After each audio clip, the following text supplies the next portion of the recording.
have got 10 immortal drivers from all time, and it takes in people like Bernd Rosemeyer, Tazio Nuvolari, Rudolf Caracciola, Fangio, Prost, Senna, Jackie Stewart, Jim Clark.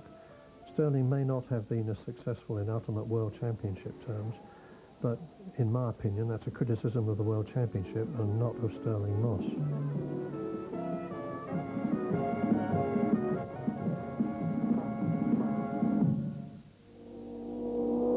Stirling Moss was my hero. He projected an image of the fast and the furious. It was colourful, glamorous and exciting sport. I had his autograph as a young boy growing up, and still have it. In his time, when he was racing, most of the British public felt he was the best in the world. He represented Great Britain, not because he was just a British driver, but because he demonstrated he could beat all of the others. Stirling drove competitively in 85 different types of car.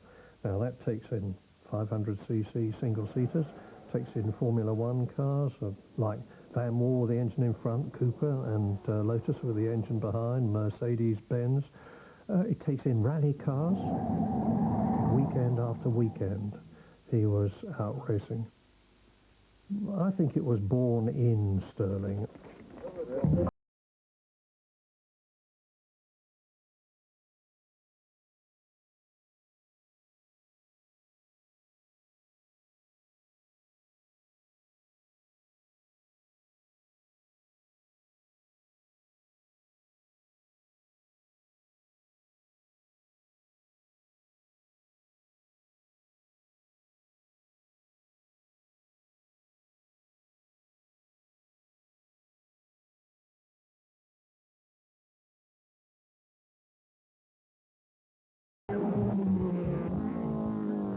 The background of the family was motor racing.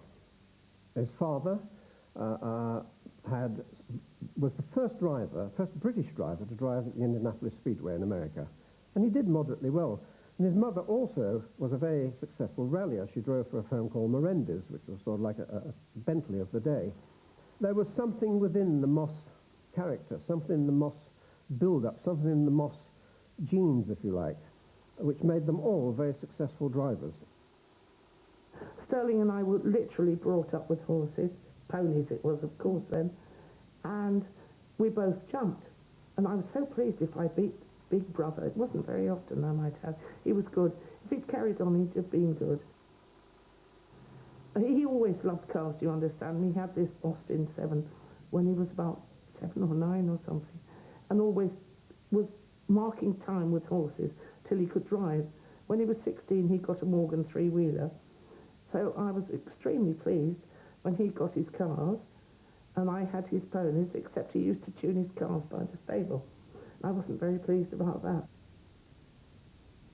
After the war, we were in this situation where a lot of new circuits were developing for what were essentially in this country amateur racers. A lot of them had got a lot of money.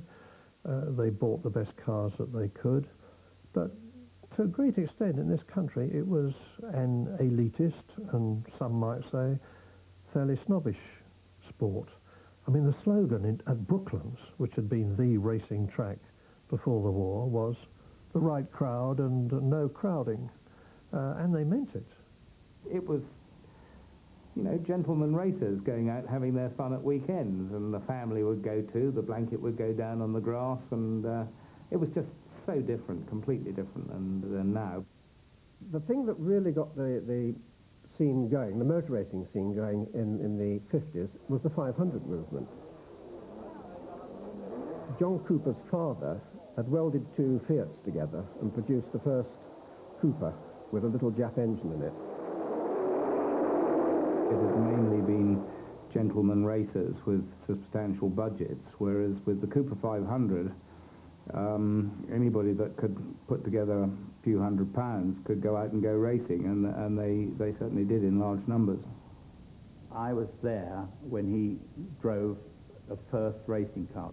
I remember when we delivered the car, we took it over to their home at Prix, and we drove to a nearby building site where where there were some roads, private roads, and as soon as I saw him drive the car, I realised he had a future. He was good. So Stirling gets his 500cc Cooper and immediately establishes that he's a very bright new star. I mean, Stirling was just as impactful in those late 40s, early 1950s as Michael Schumacher has subsequently been in 1991. He was too bloody quick for me, that was for sure. I came a fair way down the pecking order when you're comparing drivers with Stirling. I particularly remember an incident at Goodwood. There was a half-page picture in the newspaper the day after the race which said Tyrrell leads Moss through the chicane at Goodwood, which was fine, except that Stirling went on to win the race, and I read the article in Chichester Hospital. Dad was always there, always in the pits with Stirling, always supportive. Whether you won or you lost, Dad was there. You were expected to win. Second is acceptable, but it's not the same. Stirling was dedicated from, I think, birth, to be truthful, to cars and to getting better and better. When Stirling started, I think people thought that he was a flash in the pan. I think they thought that he was an accident about to happen because he was too fast.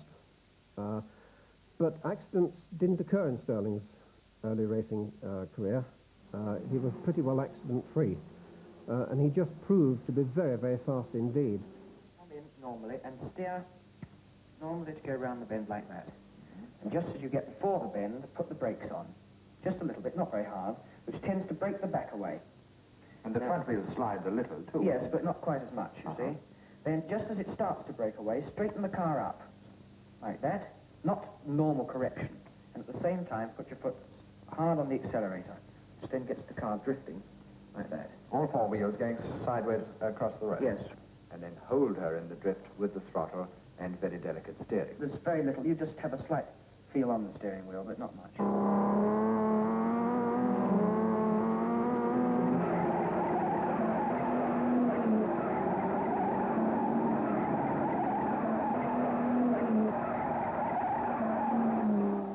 As he developed his racing career, and as it became quite clear that he was, in fact, a prodigy that was showing extraordinary talent, much more talent than people realized at the time, it became necessary for him to perhaps have some help. And he asked me if I'd become his manager.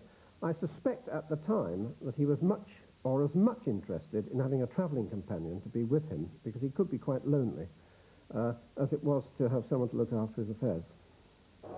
Ken thought it would be a good thing if he could get a drive for Stirling in the official Works Jaguar team in the car TT at Dundrod in Northern Ireland.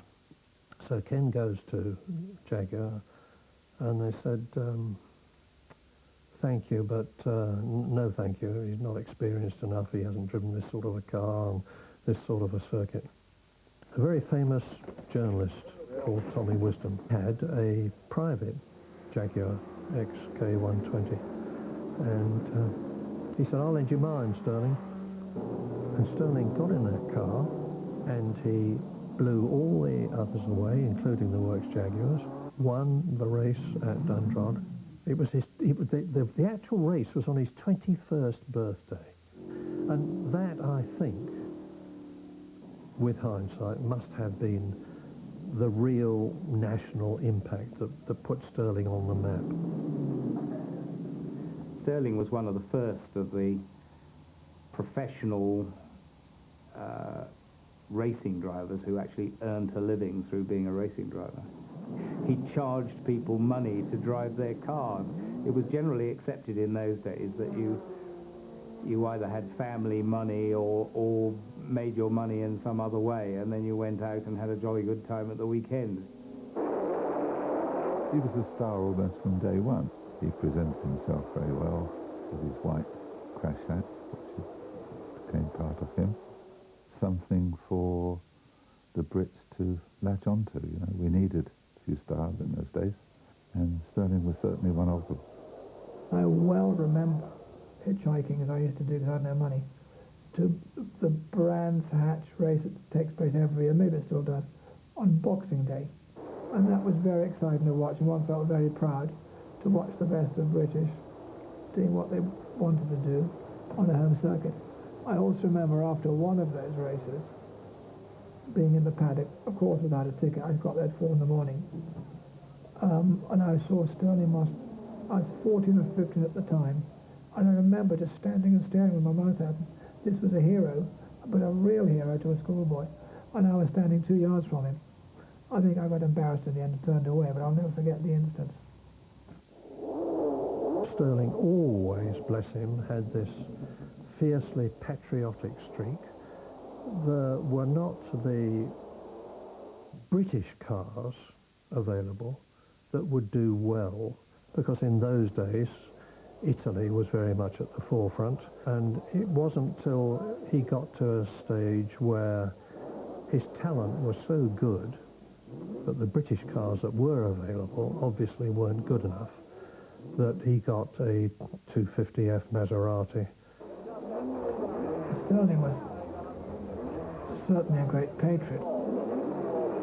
When he was obliged to drive a Maserati, which is, I think, manager and father bought for him without consulting him, it must have irked him, because it's just not how he is. He wanted to be British from his toes to the top of his helmet, including his car.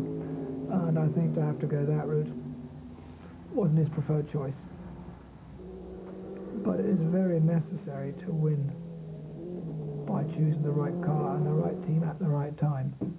And I think various possibilities, various championships eluded him because he was in the wrong place at the wrong time.